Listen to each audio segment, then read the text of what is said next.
Ever wonder what makes a book just a book, but a sacred text so sacred? I mean, what constitutes sacred text? Perhaps it's the layers of meaning.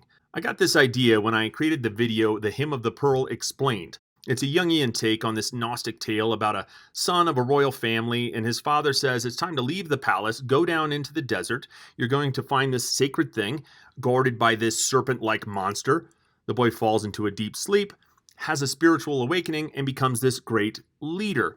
And I thought to myself, why not just read the book Dune by Frank Herbert? Because that story is pretty much Dune. Or better yet, watch the movie. Then you don't have to read, let alone read an ancient Gnostic text. And you can learn a lot from sci-fi and fantasy. As a young man, I went to an all-boys Jesuit school. They had us reading Lewis because of his Christian themes. In fact, Catholic Bishop Barron just endorsed a book all about the Christian themes explored in J.R.R. Tolkien's The Lord of the Rings. So as a Catholic, do I really need to read the Bible, or can I just binge watch the Lord of the Rings movies? Because these sacred texts are kind of boring.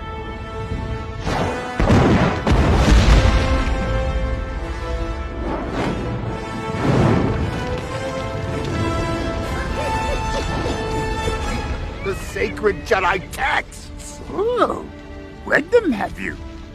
Well, page turners, they were not. So they're not the most entertaining, but as far as levels of meaning, sacred texts are unparalleled. When I talk about levels of meaning, think of an allegory where you're pointing to one thing, but it represents something else, often something beyond our senses. The most base level of a double meaning would be a sexual innuendo. You're saying one thing, you mean something else. After that, maybe a fable, an allegory, a parable. But eventually you'll hit these texts that are so deep, they're pretty much bottomless. They're almost fractal in nature in that they are always unfolding, and you'll never get to the bottom. And I talk about meaning as opposed to interpretation because a book has as many interpretations as it has readers. This is because we all view things through our own personal lens. Hermeneutics, which is a branch of knowledge that deals with interpretation, especially of scripture, warns against doing this. It says, don't impose your own times and culture onto the text. I made a video about this called The Blind Men and the Elephant based on that parable. In it, everyone brings their own perspective and touches on a part, but misses the big picture. But what if by understanding the big picture, you could learn about the parts? It would look like this. In ancient times, a teacher might tell a story of the gods, Mars and Venus, coming together. Then he would ask his students, do you understand the meaning? One student might say you're talking about the conjunction of two planets, Mars and Venus. Another student might say you're talking about man and woman coming together. And yet another might say you're talking about the masculine and feminine aspects of my own psyche. To which the teacher would say, you're all correct. And this is where things get a little nutty. Because for this to work, the cosmos, mankind, and the individual would all have to be the same thing, only viewed on different levels, which is the basis of mysticism. And these people would have been familiar with the writings of Plato, who is in many ways a mystic. So how come nobody told us about this? Well, they tried. In the book Hamlet's Mill, a couple of professors, one from MIT, the other from a German school, I believe, tried to explore this notion. Only it was heavily criticized and poorly received, and I think it was doomed to failure because you'd have to be a real jack of all trades to pull that off. In this example, you'd have to speak academically, not only on mythology, but in this case, astrology, biology, analytical psychology, and they didn't quite pull it off. A more widely accepted book on the subject would probably be Campbell's The Hero with a Thousand Faces. He stays in his lane and sticks to mythology, but he also touches on the mystical aspect when he explores his concept of the monomyth.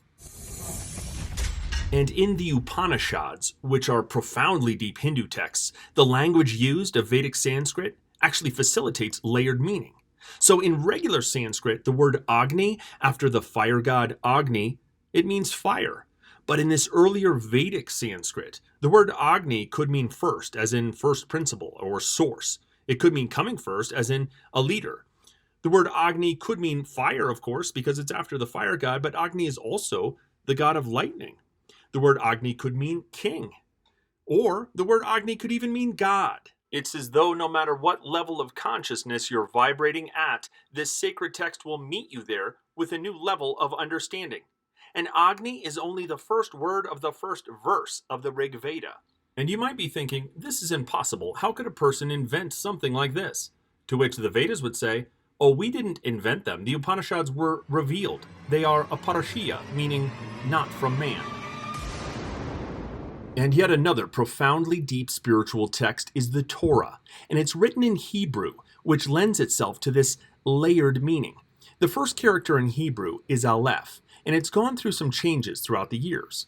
Before it looked like this, there was an earlier Paleo-Hebrew version that looked like this, and before that an ancient pictograph, which was a drawing of an ox head. And yes, Aleph was adopted by the Greeks, it became Alpha, and it's A in our modern alphabet. But this ancient version had many layers.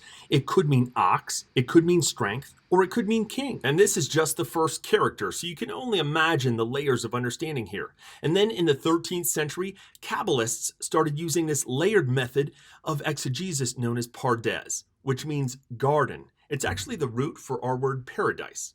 But here it functions as an acronym: P for Peshat, R for Remez, D for Deresh, and S for Sod. 4 levels of understanding. At the Peshat level, we look at the simple or literal meaning of the text. At the Remez level, we ask, what is it hinting at or alluding to? At the Deresh level, you ask, what is the devotional teaching here in the text? And the Sod, that's the esoteric hidden meaning. And for one layer of interpretation to be accurate, it cannot contradict the others. What about the Christian Bible? Just how deep is it? Take a look at this video. We'll go back to it later. Look at this. This is one of the coolest things I've ever seen. So, at the bottom here, every single one of those lines is a biblical verse. Okay? Now, the length of the line is proportionate to how many times that verse is referred to in some way by some other verse. And so you can weave the whole thing together. And there's 65,000 cross-references, and that's what this map shows. And so that's a great visual representation of the book. And then you can see, well, why is it deep? Why is the book deep? Well, just imagine how many pathways you could take through that, right? I mean, you'd just journey through that forever. You'd never, ever get to the end of it. There's permutations and combinations, and every phrase is dependent on every other phrase, and every verse is dependent on every other, not entirely, but 65,000 is not a bad start. So you'll never finish it, and you'll never fully comprehend it. Then what are we supposed to do with these ever-unfolding sacred texts that are fractal in nature? One method of prayer that I prefer is Lectio Divina. It's this idea that you read a little bit to get inspired, you meditate on that text, then you pray, and then you rest in contemplation. St. Francis de Sales has a wonderful analogy where he says, Lectio Divina is like building a fire. And once the fire gets going, you sit back and enjoy it. You don't keep adding logs or you'll smother it. So to me, a truly sacred text mirrors life in that it is a never-ending, always unfolding mystery in which we can take part and have a relationship with. And it doesn't matter how detailed we get or how broad we get, we'll never get to the bottom. So no matter what sacred text is the cornerstone of your faith, try looking at it again with a new pair of eyes.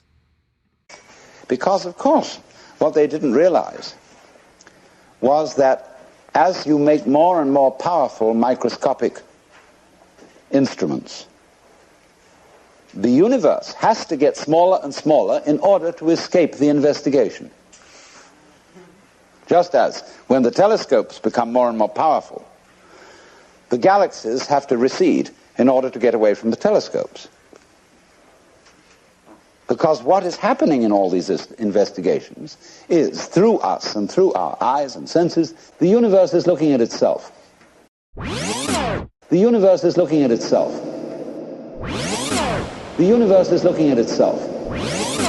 The universe is looking at itself.